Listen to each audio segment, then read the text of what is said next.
Well, hello everyone. Last month, after hearing the concerns raised by Albertans about coal development on sensitive lands, I committed to widespread engagement on a modern coal policy.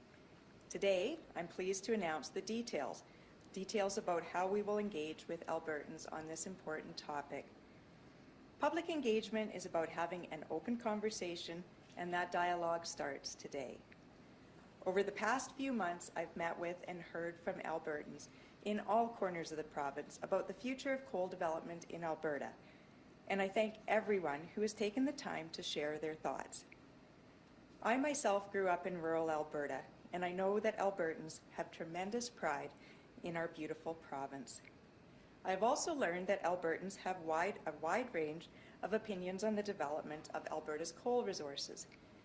As a result, I've decided that the best course of action is to appoint an external committee to lead comprehensive public engagement that will inform the province's long-term approach to coal development.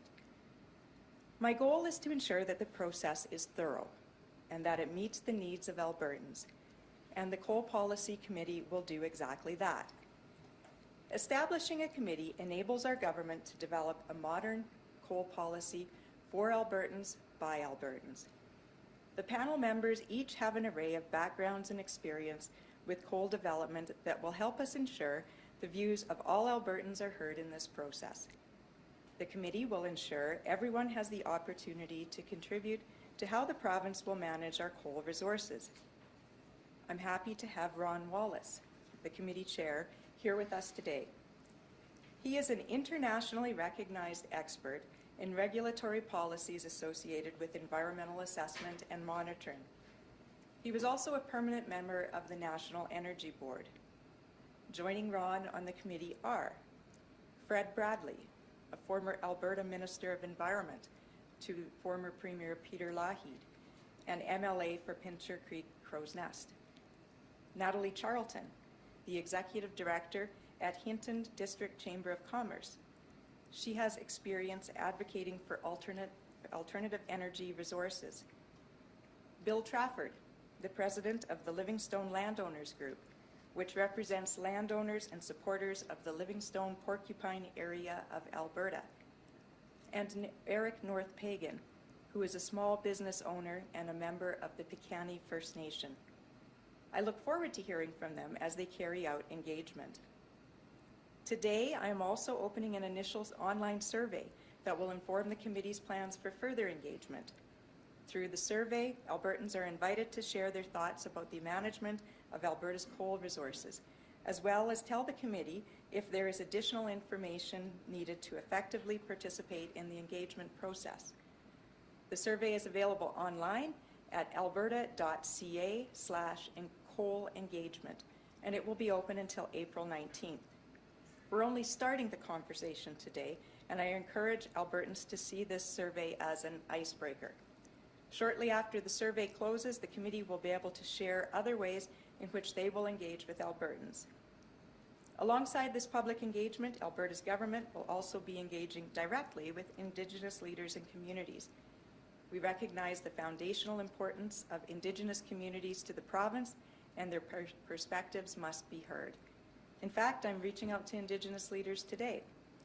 And while this initiative will run parallel to the committee-led public engagement, I also encourage Indigenous peoples to participate in the wider engagement process, including the initial survey as they see fit.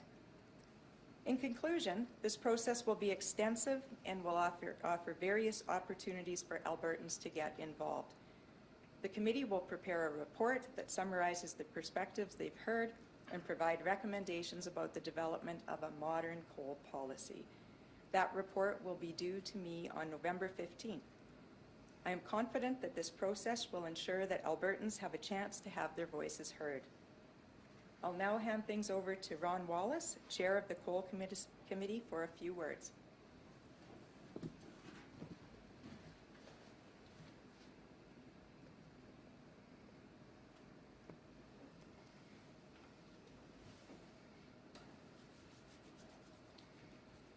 Thank you, Minister Savage, and may I say thank you for this initiative. I'm very proud to be part of the team that will inform government. People in Alberta have a right to express their values and their views to government. And this is an opportunity where policy will be formed, and the people who we are going to be openly consulting with over the next several months will inform and help direct that policy. It's an enormous opportunity for the people who are concerned and interested in this issue to not only speak to us, but to help inform the government and to form a policy going forward. I'm really delighted to know that my committee will be independently established, and that members Bradley, Charlton, Trafford, and Pagan will be part of that. I can say that our outreach is going to extend not only to the people and the ranchers and affected people in southern Alberta, but we're open right across the province to hear from it. And we are most especially interested in seeking the advice and guidance from the Indigenous people affected by the policy as it's being developed. As I said earlier, policy sets the stage for what will happen, and this consultation will set the stage for how the policy is devised and implemented. I'm looking forward so much to working with the government and with this minister to bring that about. Thank you so much. We'll now open the floor to questions. Operator, could you please put through the first caller, please? Thank you. Yes, the first question is from Emma Grady, Globe and Mail. Yeah, g'day. Just before I ask, am I allowed a question and a follow-up, or just one question? They're nodding to say both. Go ahead. Okay, awesome. Okay, first off to bat then, what's the cost here? And I know you said that they're going to have a report to you by mid-November, but when can Albertans expect new coal policy to actually be in place, like after that policy, after that report, rather? I think your first question was about cost, and we've allocated from existing government budget $500,000 to support the committee. We're also dedicating a secretariat of 5 full-time people within the government, within the department, to assist them on administrative duties. With respect to implementation, we've indicated to the committee that we'd like to see a report by November 15th. I think it will depend on what the recommendations are and the various recommendations on how long it will take to respond and be able to implement the recommendations.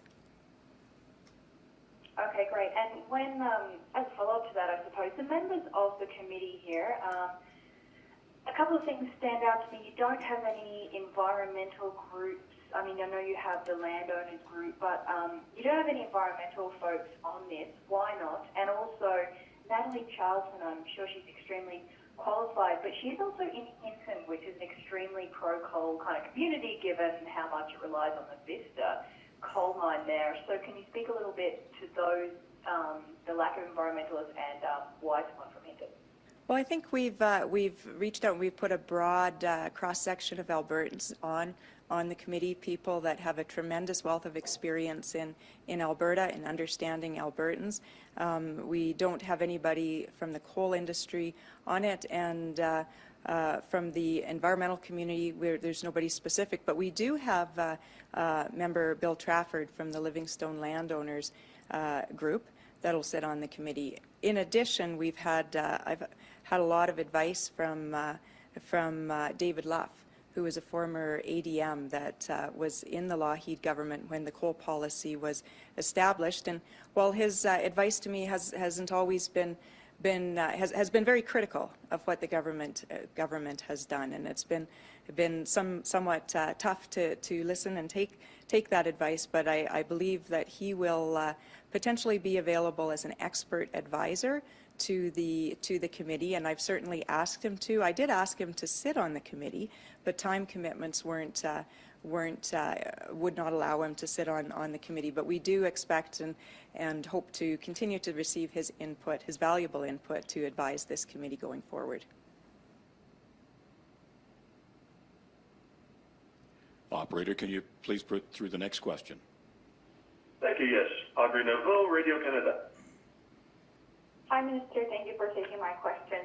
I spoke last week to several stakeholders who would be interested in participating in these public consultations, but most of them have told me that they don't have faith in the process and that they fear that the outcome is predetermined in favor of having coal development in Alberta and especially in the Rockies.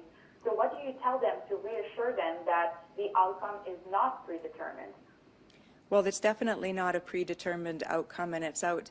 We've said several times this is a coal policy that will be made by Albertans, consultation by Albertans for Albertans. So we'll be interested in hearing the views of Albertans, which will be the basis for a new coal policy going forward. I don't think there's anything at all that's predetermined. The one thing I learned over the last 3 months is that Albertans have a view. They have a very strong view on coal development, and they will tell us what their view is. And I think this will be, the consultation is meant in the greatest openness to get those views of Albertans, ensure we understand them, and ensure that we move forward following the views of Albertans. If the majority of Albertans who come to speak to the public consultation say that they don't want any coal policy development at all in Alberta, do you make the promise that you will respect and implement that recommendations of not having coal development in Alberta? Well, I don't want to prejudge what the Albertans will say. As in the one hand, we just said we're not going to prejudge, and we're not going to prejudge the outcome that it would be pro-coal. We're not going to prejudge the outcome in any way. I'm looking forward to hearing the views of Albertans, to listening to them, to gathering that information. The consultations will include Alberta's views on the 4 coal categories. The coal categories, of course, said outlined what would be allowed in various lands for leasing, exploration, and coal development, what would and wouldn't be allowed. And I think we'll hear strongly from Albertans on what they think, and it would be wise for us to take the views of Albertans into account as we move forward with a modern coal policy. Operator, please put through our last caller. Thank you. Bob Weber, Canadian Press. Hi. Question for Ron. Ron, do you understand your job as trying to find out whether Albertans want coal development in these areas or under what circumstances they would accept it? And I have a follow-up as well, too. Well, yeah, I do understand the job is to, first of all, listen to the widest spectrum of people in Alberta and to make sure that the minister and the government is appraised of those views. If I can just add a side comment about environmental scientists. I am an environmental scientist, and I have been for 40 years. And I am very, very pleased to say that at the front end of this project, I intend to be looking very, very carefully and listening very carefully to the views that come forward. Not all of the views are going to be based on environmental science. A lot of the views are going to be based on aesthetics, values, and traditional values that have come forward in Alberta and could be affected by these, by a coal policy. And as I said in my opening statement, policy directs the nature and the type of development, and this consultation is going to direct and inform the development of the policy. And I don't know if that fully answers both your questions, but I think that you should understand that this is an independent process that will be fiercely independent and very, very focused on listening to the views of Alberta and making sure that the government has a fair understanding of what those views are. A follow-up question, please, to the Minister. Minister, when will we see some details as to what this committee will actually do, and will it contain any government-to-government consultations with First Nations as promised? Well, on the Indigenous consultation, there will be government-to-government, a separate parallel process that's starting today as well to talk to Indigenous groups to get their views.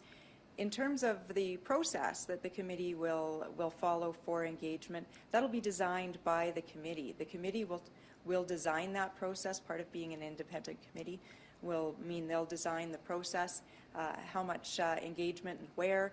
I think we'll get a sense from Albertans from the initial survey of what issues they want to talk about, the ranking of importance of those issues, where there's areas where they could use a little bit more information and background to be able to participate. I think that will help guide the committee in formulating what the next steps will be and how they will engage with Albertans. But to be clear, that that process will be decided by the committee independently.